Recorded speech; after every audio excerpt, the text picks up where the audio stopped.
I didn't see him get in. That's the part I still can't explain without my stomach tightening, even now, even with daylight in the window and a normal road under the tires. One moment I was alone, the next there was the subtle shift of weight behind me, like the car had accepted an extra passenger and hadn't bothered to tell me. It was late, past the hour when gas stations feel like islands and every mile between them feels longer than it should. I'd been driving home from a friend's place out in the country, taking the back route because the highway construction had turned the main road into a line of brake lights. My phone sat in its mount, the GPS talking softly in that polite, emotionless way, and my heater pushed lukewarm air that smelled faintly like dust. I remember glancing at the rearview mirror because I thought I saw something move in the back seat. At first it was just darkness, then, as my eyes adjusted, I saw the shape of a person sitting behind the passenger seat. He wasn't hunched or slumped like a tired rider.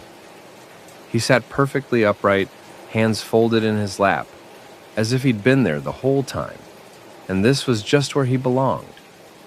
I hit the brakes so hard the seatbelt locked across my chest. The car swerved slightly, tires whispering on the damp road, and I steadied it with both hands, heart rattling in my ribs. I looked again. The shape didn't move. I told myself it was my jacket thrown over the seat. A shadow. A trick of the headrests and the streetlights I'd passed. But there hadn't been streetlights in miles. The only light was mine. I forced my eyes forward and kept driving, trying to breathe like a normal person. My brain did that thing it always does when it's scared. It tried to rationalize the impossible until it sounded stupid. You're tired. It's dark. You're seeing shapes. Then the figure spoke. Keep your speed steady. The voice was low and calm, not threatening, not friendly, just certain, like a rule being read out loud. Every hair on my arms lifted. I didn't answer. I couldn't. In the mirror, the face was wrong in a way I can't describe cleanly. It wasn't rotten, it wasn't skeletal. It wasn't anything dramatic like movies. It was plain, smooth, almost gentle, like a face that had never been under strain because it had never needed to feel anything. And the eyes, dark and reflective, like wet stones, weren't fixed on me. They were fixed on the road ahead, through me. My mouth finally worked. Who are you? He didn't look up. You know. I swallowed. No, I don't. A beat of silence passed, filled only by the tires and the faint hiss of the heater. Then he said, You've called me by different names. My hands went cold on the wheel. I laughed once because the alternative was screaming. Okay, fine. What do you want? Nothing, he said. I don't want. The car drifted slightly. I corrected too fast, and the headlights flashed across the trees on the roadside. They looked closer than before, like the road had narrowed. I'm just here, he continued, like he was explaining something obvious. I could feel my pulse in my teeth. Why are you in my car? To make sure you arrive, he said. That should have been comforting. It wasn't, because the way he said arrive didn't sound like getting home. It sounded like reaching an end.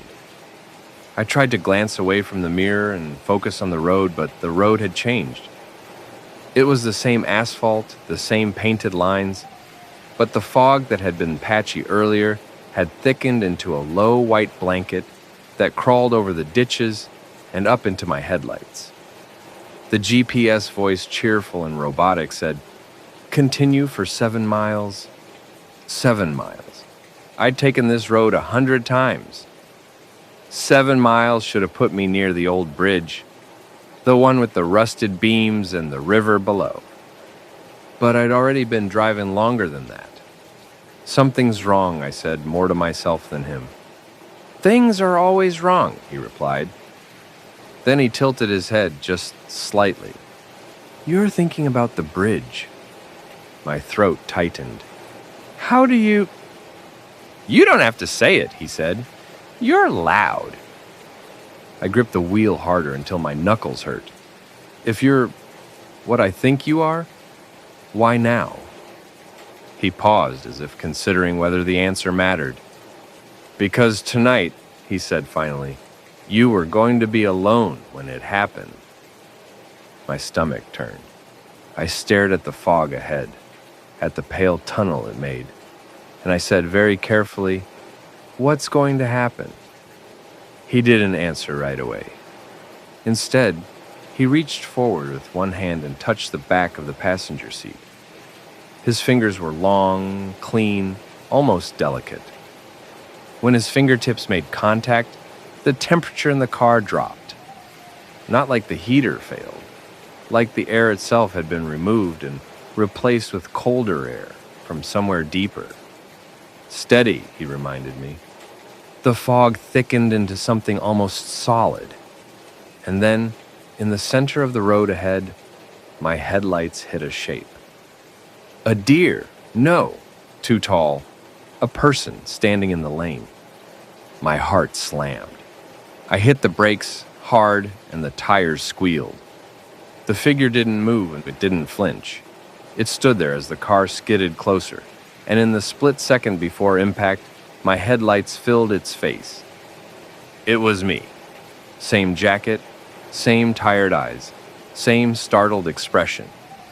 Except the version of me in the road looked soaked, like it had just climbed out of a river. The car stopped inches from it. Silence. My breath came in ragged pulls. I stared over the steering wheel, unable to look away. The soaked version of me lifted one hand and pointed, past itself, toward the fog beyond. Then it turned and walked into the white.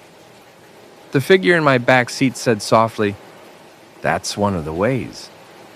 I whispered, "One of the ways?"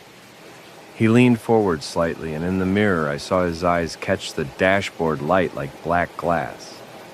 "There are several," he said. "Tonight has more than one door." My body shook with adrenaline. "I don't want any door." "And yet," he said, "you were going to pick one without knowing." I didn't understand. Not fully. I didn't want to. But the road ahead began to slope downward. A gentle decline, and I knew that decline. The bridge was coming. The old bridge. And the fog here was so thick it hid the guardrails, until you were nearly on top of them. I remembered an accident from years ago. Someone who went through in a storm because they'd taken the curve too fast, and the road had been slick. People said they didn't even see it happen. Just a splash, and then nothing. My hands started to sweat. "Slow down," the passenger said. I did, easing off the gas until I was crawling. The fog shifted, revealing the faint outline of rusted beams ahead. The bridge. My headlights found the guardrail at the last second, and I stayed centered, breathing shallowly, inching forward. Halfway across, something hit the side of my car, not hard. A thud, like a body bumping metal. I jerked the wheel, almost overcorrected, and felt the tires kiss the edgeline. My heart lurched so hard I tasted bile. "Steady," the passenger said again, firmer now. I stared straight ahead. Another thud. Then another. The sound came from the passenger side like something was walking alongside me in the fog, tapping the car as it went. I didn't look. I couldn't look. I focused on the far end of the bridge, the darkness beyond, the promise of solid road. The tapping quickened, almost playful. Then, as I neared the end, it stopped. The silence was worse. When my tires finally left the bridge, I exhaled a breath I didn't realize I'd been holding. The passenger behind me spoke again, almost conversational. Now, he said, you get to keep going. I whispered, why? A pause. Because you'll remember, he replied. And remembering changes what you do next time. My throat tightened. So, you're saving me? He gave a soft sound that might have been a laugh if it had any warmth. I don't save, he said. I collect. The fog began to thin as if someone had opened a window in the world. Trees became trees again. The road became road. And as the normal night returned, my car felt lighter. I looked in the rearview mirror. The back seat was empty. No shape, no folded hands. Just the fabric seats and the faint impression of someone having been there, like a shadow that hadn't fully lifted yet. My phone chimed. The GPS map refreshed. The voice said, "You are 5 minutes from your destination."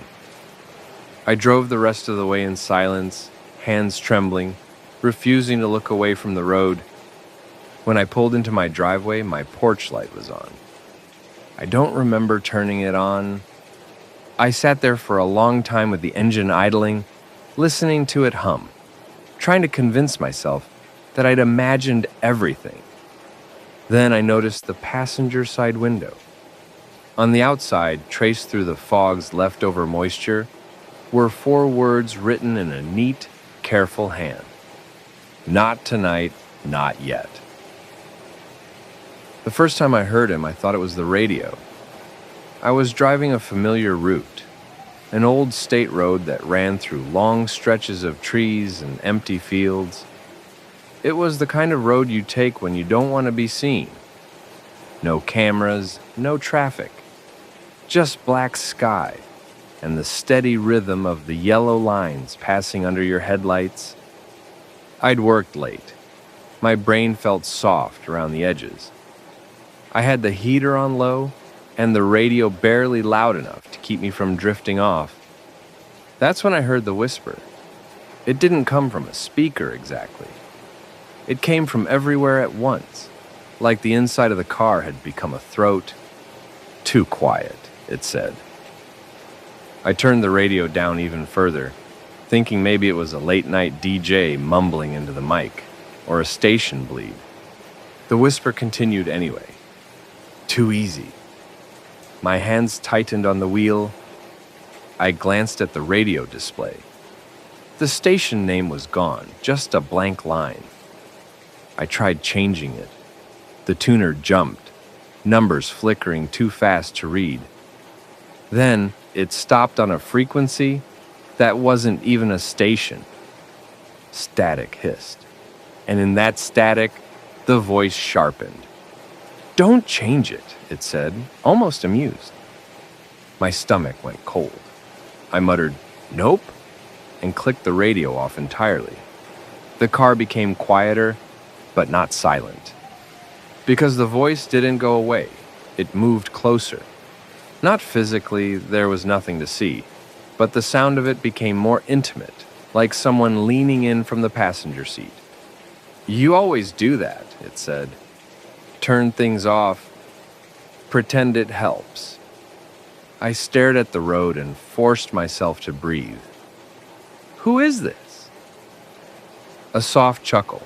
"You know." My skin prickled. "I don't." "You do," it insisted, patient, like it had all night. "You just don't like saying it." I passed a reflective sign on the right. Mile 6. I don't know why that number stuck in my head. Maybe because it was bright against the dark. Maybe because the road ahead seemed to narrow after it. The voice said almost gently, "This is the part where you stop pretending." I whispered, "Leave me alone." It laughed again, and this time, the laugh sounded like it had edges. "Oh, I've been alone plenty," it said. "I'm not asking you to keep me company, I'm just checking in." My throat tightened. Checking in about what? The car's dashboard lights flickered. Just once. But it was enough to make my heart stutter. The voice said, "About that deal you almost made." I felt my blood drain from my face, because years ago, in a moment of despair I'd never admitted out loud, I'd sat in a parked car and said words into the dark that I thought didn't matter. Words about trading anything for a different life. Words I'd justified as meaningless because no one answered. Except, what if someone had? I said, barely audible. That wasn't real. The voice hummed like it was tasting the sentence. It was real enough for you, it said. You meant it. My hands shook on the wheel. I didn't sign anything. A pause. Then the voice said, people always think it has to be paper. I passed another marker. Mile 6 again. I stared at it as I went by, and the fear that had been creeping up my spine went cold and solid. The road hadn't turned, I hadn't looped. And yet that marker was there again, like the night had reset. The voice sounded pleased. There it is, it said. Recognition. I whispered, what is happening? You're staying with me for a minute, it said.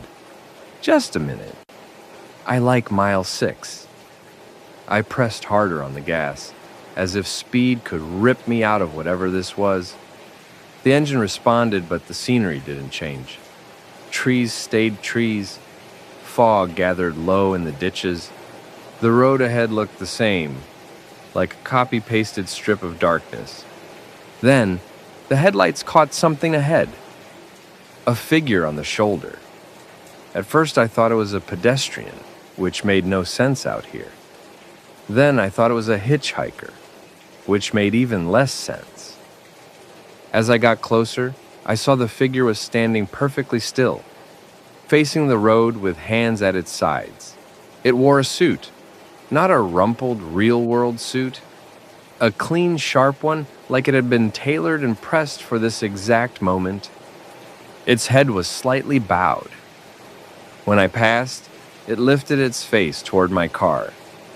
I caught a glimpse through the fog and headlights, just enough to see that its smile was too wide. The voice inside the car sighed, content. Pull over, it said. My whole body rebelled. No. The voice stayed calm. If you don't pull over, it said, you'll keep driving mile 6 until your tank is empty. My eyes darted to the fuel gauge. The needle was dropping, not slowly, dropping like a countdown. I felt a tight, ugly panic in my chest. What do you want? Just a conversation, it said, soft as velvet, and maybe an acknowledgement. Another mile 6 marker flashed by. My brain buzzed. My breath came too fast. I didn't want to pull over, but the idea of running out of gas here, with the voice, with the figure in the suit waiting somewhere in the fog, felt worse. I eased onto the shoulder. The moment the tires hit gravel, the car's engine sputtered. Not dead, just uncertain. Like it was listening. The voice said, almost tender, "There you go." I stared at the empty road ahead. The fog moved in slow curls like smoke. "I'm not making a deal," I said. "Good," it replied. "You already did." My stomach flipped. I whispered, "When?" The voice took its time. "You offered," it said, "and I accepted. The only reason you haven't felt it is because I'm patient. I let people forget the moment they volunteered. I felt tears sting my eyes from fear and rage. I didn't mean it. You meant it enough," it said. "You meant it when you thought no one could hear you. That's the truest meaning you'll ever have." The figure in the suit appeared in my side mirror, not approaching from behind, just there, standing at the edge of the fog, as if the shoulder had placed it for my benefit. It raised a hand, not a wave, a polite invitation. I couldn't breathe. The voice whispered, "Open the door." I shook my head violently. "No." The voice's tone didn't change. but the air in the car tightened, like pressure in a sealed container. "If you don't open the door," it said, "I'll open something else." My dashboard lights flickered again. The radio, even though it was off, popped on by itself. Static. Then a familiar sound. My own voice recorded. My voice from years ago, shaky and desperate, saying those words into the dark. I felt nauseous. The voice in the car said, "You hear that? That's consent." I pressed my palms against my eyes, trying to block it out, but the sound stayed in my skull. Then, softly, the voice added, "Here's the truth. I don't need your soul. I just need you to believe you gave it away." My hands dropped. "What?" I whispered. The figure in the suit took one step forward, now visible through the fog in my windshield. It didn't walk like a person. It glided, weightless, like it was being pulled. The voice said, "Belief is the lock. Fear is the key. You hand me the key every time you say my name like it's power." I stared at the figure. It smiled wider. I realized suddenly, sharply, that everything in this moment was engineered to make me surrender. The looping mile marker, the draining fuel, the static voice recording, a performance, a trick, a con. And something in me hardened. I swallowed and said, steadying my voice, "You're not the devil." The air in the car went still. The figure stopped. The voice inside the car went quiet for half a second, like it hadn't expected resistance. Then it laughed, but the laugh sounded strained now.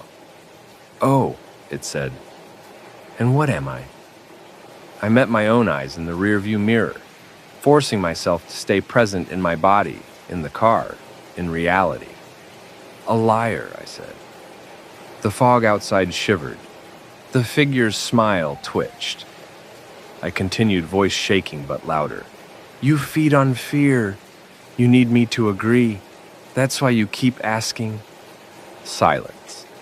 Then the voice turned sharp. "Say my name." "No," I said immediately. The word felt like grabbing the steering wheel in a skid. "No," I repeated. The dashboard lights steadied. The fuel needle stopped dropping. In the fog, the figure in the suit blurred like it was losing focus. The voice hissed, low and angry, "You don't get to leave." I put the car in drive. The tires crunched over gravel. The figure in the fog lunged, not running, not walking, but suddenly closer, like the distance folded. I stomped the gas. The car surged forward. My headlights flashed over the figure's face, too smooth, too eager, and then it was behind me. The fog thinned like I'd broken through a membrane. And there, bright, clean, undeniable, was a new mile marker. Mile 7. My whole body shook with relief and horror. The voice was gone and the radio stayed off.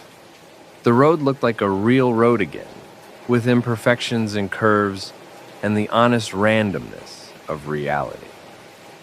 When I finally reached home, my fuel gauge was back where it should have been.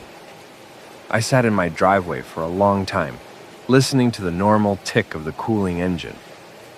Then my phone lit up with a single notification. No app icon, no sender. "See you at 6. Everyone in my town had a version of the story. They told it like a joke when they wanted to scare someone new, but their eyes always did something careful when they said it, like they were trying not to invite attention. Don't drive Hollow Road after midnight. If you do, don't stop. If you see the lantern, don't follow it. And whatever you do, if you hear your name, don't answer." I didn't believe in any of it.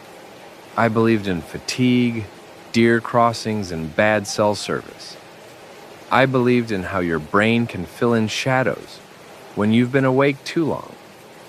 So when my coworker dared me to take Hollow Road home after closing, I laughed and said sure, because I didn't want to be the person who was scared of a story. I left the parking lot at 12:18. The main road would have taken 25 minutes. Hollow Road cut it to 15. The entrance was easy to miss. A narrow turnoff marked by an old sign that leaned like it was ashamed of its own name. The letters were faded but readable in my headlights. Hollow Road. The trees swallowed me almost immediately. They grew close on both sides, and their branches reached over the road like fingers, forming a canopy that ate the moonlight.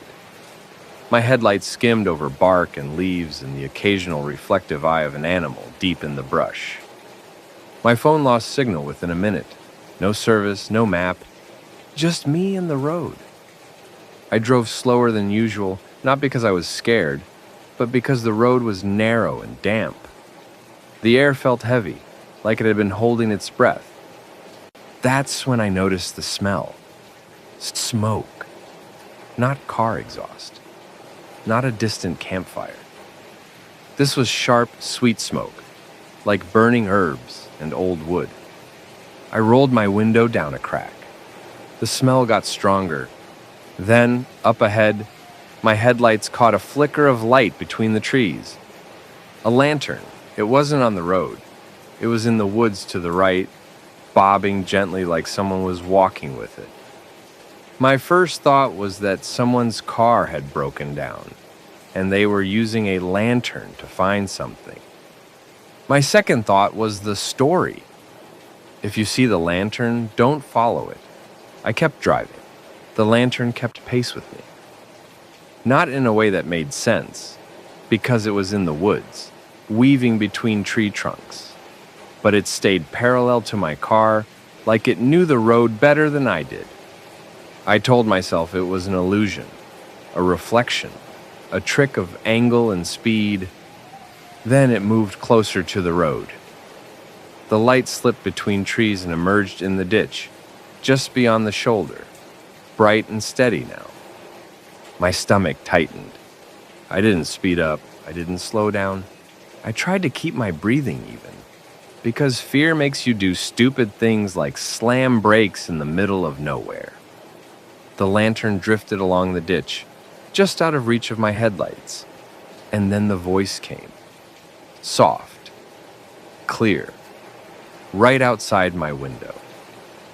"Hey," it said. I jerked my eyes to the right.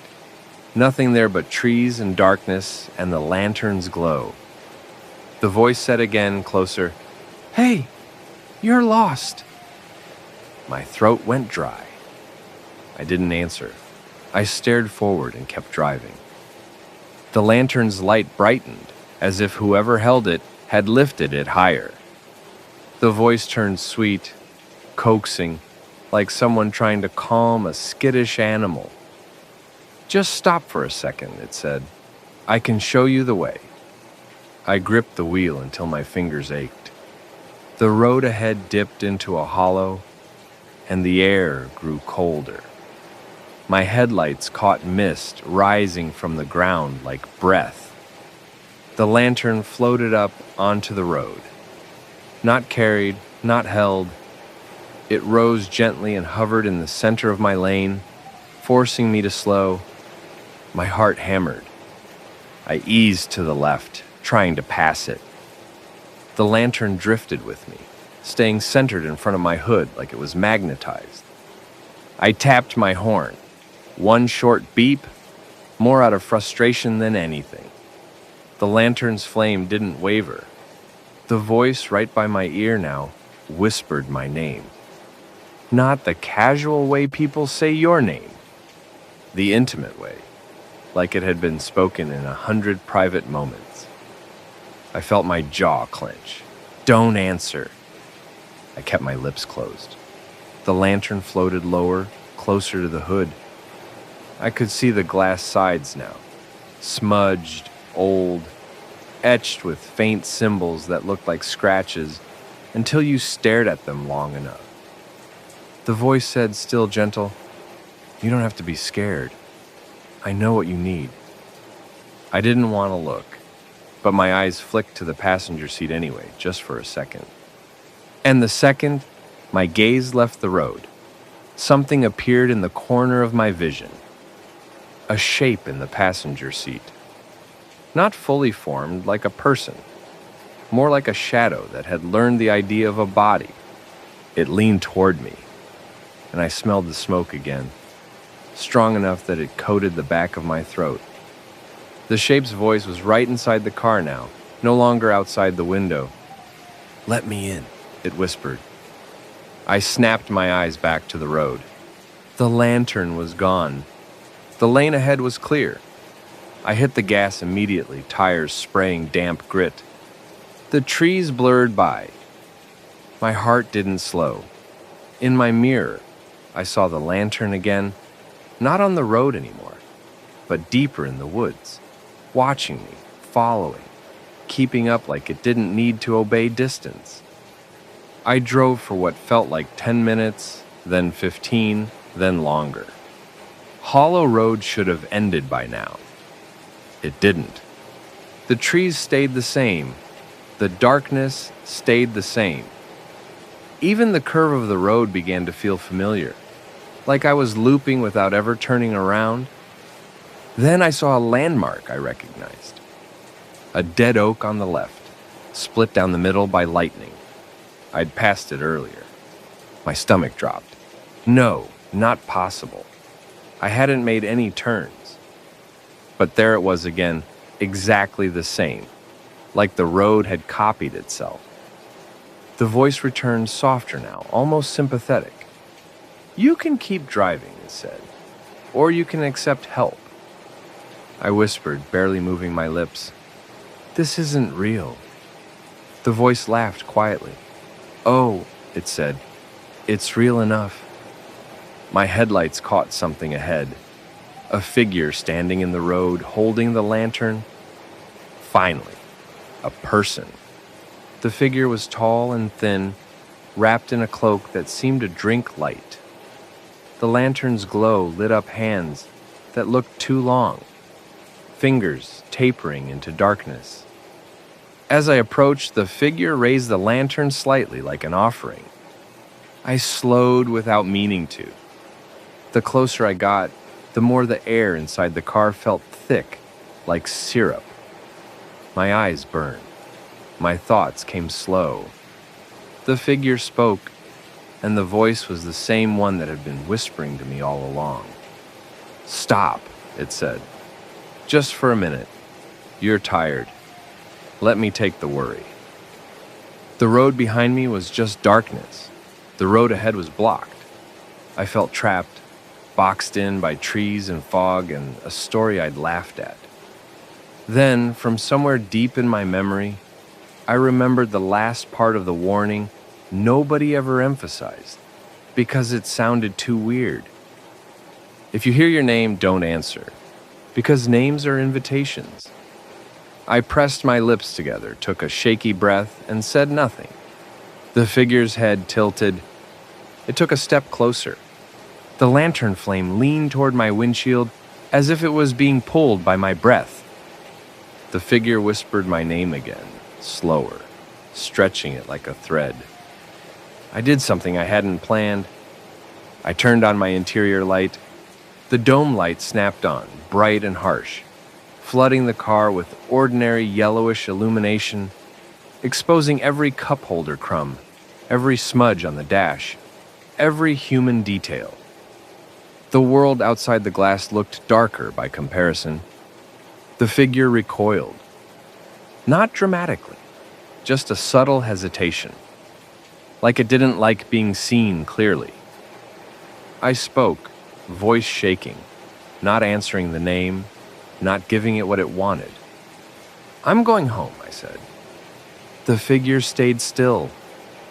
The lantern's flame flickered for the first time. The voice hissed, no longer sweet. "You can't leave without giving something." I swallowed hard and did the only thing I could think of. I rolled the window down 1 inch, just enough for cold air to rush in, and I spit the words out like stones. You don't get my name. The lantern flame bent sideways, as if hit by wind. The figure's cloak rippled like a shadow in water. And suddenly, the road ahead was clear again, empty. I didn't hesitate. I slammed the gas and drove straight through where the figure had been. The car didn't hit anything. No bump, no resistance. Just a sudden rush of cold, like I'd passed through a patch of fog that didn't belong to the world. Then the trees thinned. The canopy opened. Streetlights appeared ahead like a row of normal stars. Hollow Road ended abruptly at a stop sign that had been there the whole time, right at the edge of town. I pulled onto the main road and almost cried with relief. I drove home fast, hands trembling, checking mirrors constantly. When I finally got inside, I locked the door and leaned against it, breathing hard. I tried to laugh at myself. Tried to tell myself it was stress, sleep deprivation, imagination. Then my phone buzzed. Signal returned. A single text message came through from an unknown number. No contact name, just one line. Thank you for the ride. And beneath it, as if typed slowly, carefully with patience, I know your name now.